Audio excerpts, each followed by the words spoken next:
Oke, assalamualaikum warahmatullahi wabarakatuh. Masuk dia ke sininya. Heeh. Balik lagi di acara Nasib TV. Obrolan seputaran orang-orang yang lagi pusing dan juga lagi pening. Kali ini gue ditemenin sebenarnya sama orang yang nggak bisa gue bilang lagi pusing juga sih, karena beliau ini kayak bupati stylenya. Dengan siapa Pak? Dengan Pak Ato. Oke deh, dengan Pak Ato. Berarti Pak Ato atau Om Ato ini adalah seseorang fotografer sih tadinya yang gua tahu. Yang mana di era waktu itu duet sama featuring sama Sinso Lobster ya nggak Om? Ya mungkin. Jadi gue suruh ngomong apa ini? Oh mungkin. Nah, oke. Fotografi, politik, seni, atau apa? Seni dong, seniman, sering nipu teman. Jadi lo ini kan lama nih Om ya, bikin konten YouTube, isinya banyak talent, ratusan video. Kendalanya apa Om? Kok pada nggak jadi artis terkenal? Nah, jadi kita ngomongin sudut dari konten kreator ya. Ya, saya untuk di Lampung cek ombak dengan membuat sebuah channel tentang Amen ID. Jadi saya mencoba memfasilitasi anak-anak yang hobi musik untuk bernyanyi dan gratis ke studio. Nah, kita cek ombak di tengah badai COVID. Nah, ini kalau kita ngomongin konten kreator ya. Kuncinya untuk jadi seorang konten kreator yang baik, yang sukses lah mungkin. Satu tuh komit. Nah, ini yang paling berat, komitmen gitu. Ini yang wawancara saya ini bikin lagu, 2 lagu, udahnya ngilang. Gimana subscribe viewer, gimana orang mau bertahan ya? Nah, jadi ini termasuk korban saya ini. Bukan saya jadi korban, tapi dia korban. Nyanyinya sambil marah-marah gitu kan. Dia gimana mau nonton? Gimana mau jadi artis ya? Bukannya nggak komit ataupun ini. Soalnya syutingnya jauh bener es dari rumah gua. Setengah jam lebih. Pertama di Teluk Es. Sukarame ke Teluk itu bukannya deket jauh. Cuman ya nggak apa-apa lah. Namanya istilah kata kita kan punya koleksi Om. Pengen jambain alatnya Om Ato karena Om Ato juga maunya ngasihnya gratis. Gua kasih duit dia nggak mau, maunya gratis. Ya udahlah. Namanya kita kan mau nyoba sih. Ya nggak apa-apa namanya nyoba itu kan buat koleksi. Kalau buat gue sendiri sih ya cikal bakal yang mau jadi artis, gue sih nggak bakalan mikir sejauh itu juga. Karena sampai sekarang emang gue nggak jadi artis terkenal kan gitu. Makanya gue tanya sama Om Ato, talent lu kan lebih banyak. Istilah kata yang udah foto-foto jadi model, jadi presenter, yang udah nyanyi berapa kali di situ. Nah emang itu mereka nggak jadi artis karena nggak komit juga nih gue tanya sama lu.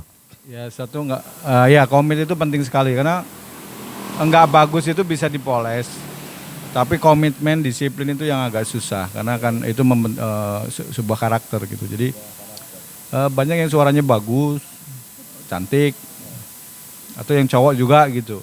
Cuma kalau dia nggak komitmen, nggak konsisten, jadi udah nongol, lelah, kok yang nonton nggak banyak, udah tuh nyerah gitu. Padahal kan untuk jadi orang hebat tuh perlu proses yang lama gitu. Jadi kalau mau jadi orang hebat itu orang harus benar-benar hebat perjuangannya. Tapi segalanya balik lagi ke nasib juga nggak sih Om kira-kira Om? Ya benar kata Bob Sadino. Jadi keberuntungan itu nomor 1 gitu. Bejo kata Bob Sadino itu. Jadi keberuntungan tuh kayak hoki itu salah satunya emang ya faktor nasib gitu. Nasib berarti channel Nasib TV ini bener nggak menurut lo? Ini bener banget, jadi kayak nasib-nasib kita gitu. Kayak saya nih nasibnya jadi produser, nyanyi nggak bisa, main musik nggak bisa, tapi memproduserin seni gitu. Ya cuma menangnya saya bisa ngoceh-ngocehin aja, talent-talent saya ocehin, termasuk yang punya Nasib TV ini. Apalah nyanyi kayak gitu-gitu marah-marah. Pernah saya syuting dia nih ya, ini cerita lucunya. Nyanyi lagu Nikardila, nggak nyampe iya marah-marah gitu. Saya bilang, gas, lo lihat kamera, jangan mulutnya aja ke kamera gitu. Itu salah satu bagian kecil aja, Es. Kan waktu itu namanya masih eksperimen. Bukan berarti gue tuh harus ditekanin harus jadi artis terkenal juga enggak gitu loh. Cuman kan pertimbangannya balik lagi ke komitmen. Dalam artian harus rajin belajar, sering absen. Nah itu, emang ya beratnya di situ sih. Balik lagi ke keberuntungan, faktor nasib. Karena gue sih apa ya, gue bilang nggak sedikit juga gue ngeliat orang udah mungkin dia ngerasa jago, hebat, udah habis duit banyak, ujung-ujungnya nggak jadi artis. Banyak nggak kayak gitu menurut lo? Oh, banyak. Jadi sekarang ini kita ngomongin kayak Indonesia Idol lah ya, atau dari kalau lidah dangdut itu ya. Kurang apa tenar sudah habis banyak duit udah. Tapi kan dari ribuan atau ratusan orang itu kan yang beruntung nggak banyak gitu. Karena bisa dilihat dari komitnya gimana, dia punya terobosan nggak gitu. Hanya stuck di situ aja gitu. Nah itulah salah satu kunci ya. Jadi kita ini harus kreatif. Kreatif, punya terobosan, komit iya. Tapi yang paling penting tuh harus punya produser. Juga ya, harus punya produser. Kalau nggak ada produser, nggak ada yang mempromosikan buat jadi artis juga ya Om ya? Ya jelas sekarang gini, untuk nyanyi diiringin, recording, video klip, videonya, editing, server, mengunggah, aplikasinya, perangkatnya, itu kan mahal. Nah itulah yang sangat berat ya perjuangannya. Jadi dia pintar, jago, tapi nggak punya studio, nggak punya perangkat. Nah itulah solusinya ya manajemen dan produser gitu. Tapi kadang-kadang kita kan terganjal gini, oh manajemen, oh produser. Nanti diakalin produsernya, oh diakalin manajemennya, manajernya gitu.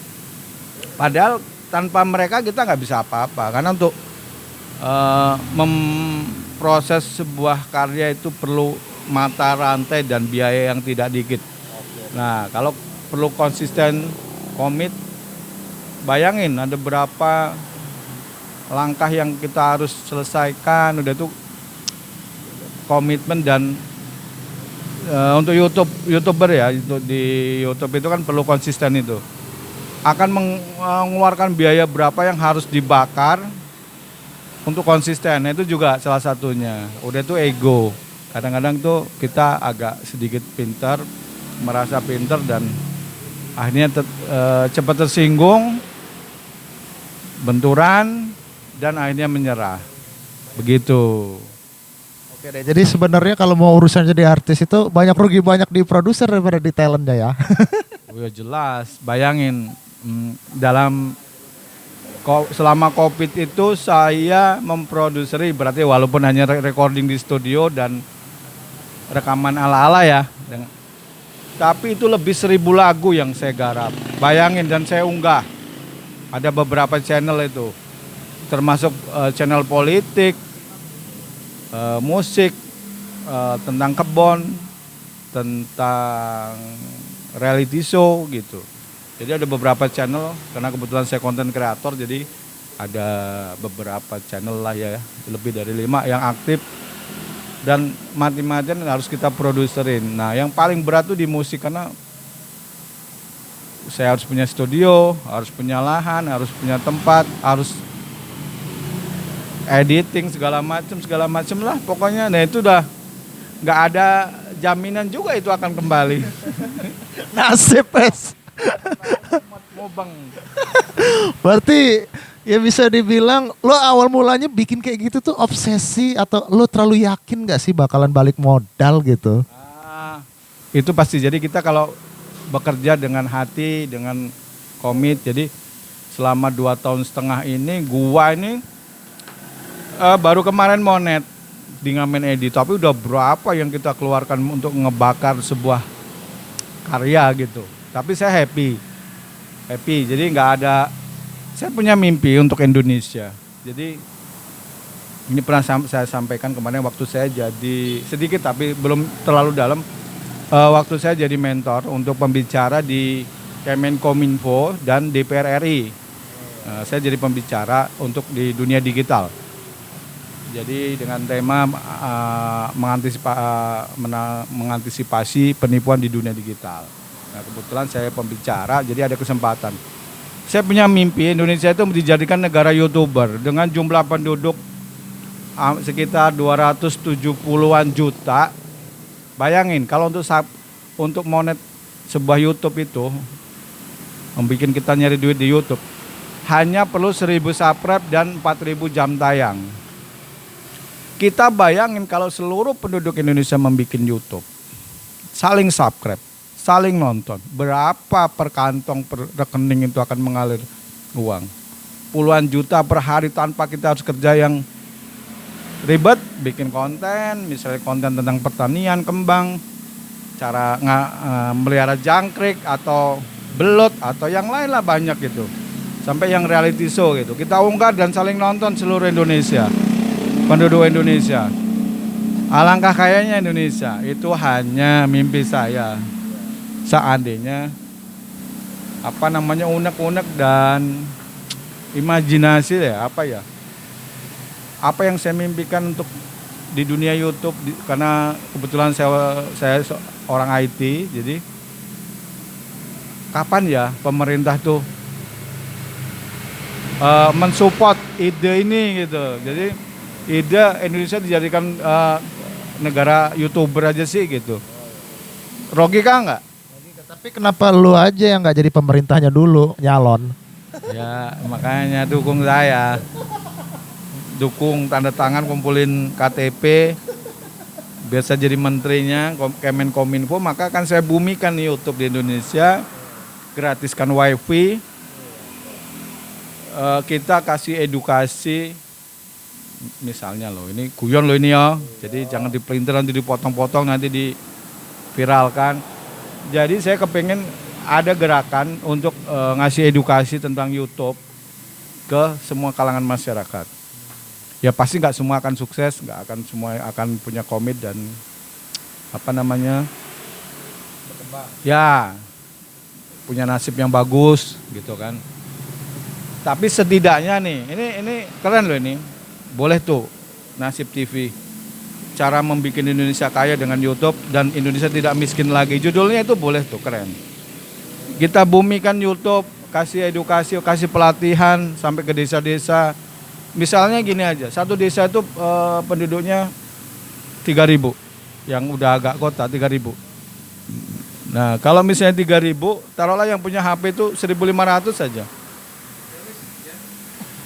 Dalam sehari keliling, dikumpulkan di kantong-kantong tertentu, kumpul, saling subscribe, terus dikasih pembelajaran gimana membuat konten, cara nonton, sampai cara monet sebuah YouTube. Nah keren gak tuh kalau Indonesia itu jadi YouTuber semua, dengan jumlah penduduk 270 juta, saling subscribe, saling nonton, udah gak usah kemana-mana, nonton ini aja, membuat konten. Bayangin itu. Ini hitung-hitungan yang biasa nih ya. Kalau penontonnya 1 juta, berarti kita di angka 14 juta yang akan duit mengalir ke kita. Itu kalau durasinya biasa. Kalau durasinya lebih 15 menit, bayangin aja. Kalau saling nonton, ada 10 juta aja yang per hari nonton. Bayangin, berarti satu orang itu akan dapat duit berapa? Iya, di atas 50 juta pemasukan per hari. Bayangin, woi, bayangin coba. Tapi baru ya ngapa nggak pemerintah menganjurkan itu untuk jadi YouTuber seluruh Indonesia? Saling subscribe. karena Ini yang punya, yang pengelola ayam geprek. DT Botejo nih. Ini kebetulan ya teman-teman ya. Kalau mau tahu ilmu, ya kalau mau Ini orang pusingnya kalau mau belajar YouTube ke sini gratis. Kalau ke sini asal makan aja belanja minimal 10.000 ya. Goceng. Teh manis. Jadi ini hanya berandai-andai. Sebenarnya Indonesia itu disupport, dikasih pelatihan tentang YouTube. Nah itu bayangin itu SDM Indonesia itu luar biasa jumlah penduduknya. Mungkin loh, itu hanya mungkin. Baru mimpi belum jadi nyata. Iya. Karena Om Ato ini kenapa sih pemerintah itu nggak mau bikin program kayak gitu? Karena pemerintahnya bukan elu Hanya siapa tuh dengan viralnya ini didengar kan. Oh itu logikanya benar. Jadi kembali ke desa tadi ya, misalnya desanya penduduknya 3.000. Taruhlah yang kita bisa edukasi, kasih literasi, kasih pendidikan itu 1.500 lah 50%-nya. Subscribe, saling nonton tiap hari. Kaliin aja kalau itu jumlah penduduk Indonesia 270 juta, taruhlah setengah aja lah. Bayang pun. Jadi nggak perlu nonton TV lagi, TV kabel, nonton penduduk sendiri maksudnya gitu kan? Iyalah, saling nonton, saling subscribe. Tapi nanti ada metode untuk mendatanya, maksudnya jangan nanti juga subscribe-nya ke luar negeri, sayang kan. Jadi emang harus, jadi channel-channel itu udah terdaftar, channel-channel itu teridentifikasi bahwa itu punya orang Indonesia, punya warga Indonesia. Bayangin dulu yang punya ini, yang pengelola ini. Apa channelmu berapa subscribe-nya? Belum banyak sih, baru berapa ratus gitu, belum 1.000. Itu udah berapa lama itu? Udah bertahun-tahun lamanya. Nah, bayangin kalau metode saya, gagasan saya diakomodasi gitu. Itu sehari 1.000 subscribe bisa. Mungkin lebih banyak lagi. Itu tuh kan kita ngambil sampel kalau itu satu desa ya. Satu desa penduduknya 3.000, yang main YouTube 1.500. Apa enggak itu dikumpulkan di lapangan dan saling subscribe. Dengan mengenalkan channelnya ini gitu, bentuk jaringan. Ada cara metodenya juga dengan saling berteman di WA, bikin grup dan saling ini channel di desa ini. Saling subscribe, saling bantu, saling mengayomi, saling memberkati. Oke deh, itu tadi lah ya. Ternyata Om Ato ini punya visi yang besar buat Indonesia. Ya, tapi balik lagi ke nasib juga Om ya, karena itu kan tadi sebatas mimpi. Yang mana lo bilang tadi itu semuanya balik lagi ke keberuntungan, karena itu tadi lah ya, orang bodoh itu kalah sama orang pinter. Orang pinter itu kalah cuma sama orang beruntung. Nasib es. Jadi menurut lo sendiri nih, supaya kita itu jadi orang yang beruntung itu kita harus jadi orang yang seperti apa sih? Ya bener lah, pokoknya gitulah. Itu ngomongin YouTube itulah ya, tip YouTube. Kalau ngomongin fotografi, saya nggak mau ngomong di wawancara ini ngomongin fotografi. Nanti tapi di sesi berikutnya, kalau saya diundang loh, diundang, dikasih makan, dikasih kopi, dikasih rokok. Rokok saya murah cebanan. Nanti saya buka konten tentang fotografi. Gimana? Setuju nggak? Setuju. Ini nanti di sesi berikutnya gue bedah masalah politik. Gitu. Jadi kenapa cara cerdas memilih pemimpin? Gitu. Paling saya berantem sama ini pengelola sini. Beda pilihan, bro. Ya itu tadi yang tadinya Om Ato ini seorang produser, talentnya banyak. Udah dijelasin sama Om Ato tadi lah. Masalah komitmen aja, nggak ada yang jadi artis talentnya. Karena gue juga dibilang orang nggak komitmen karena rumah gue jauh es. Masa mau tiap hari ke Teluk bolak-balik, pegel. Oke, waalaikumsalam warahmatullahi wabarakatuh. Thank you buat Om Ato. Episode berikutnya Tentang fotografi dan tentang politik. Thank you.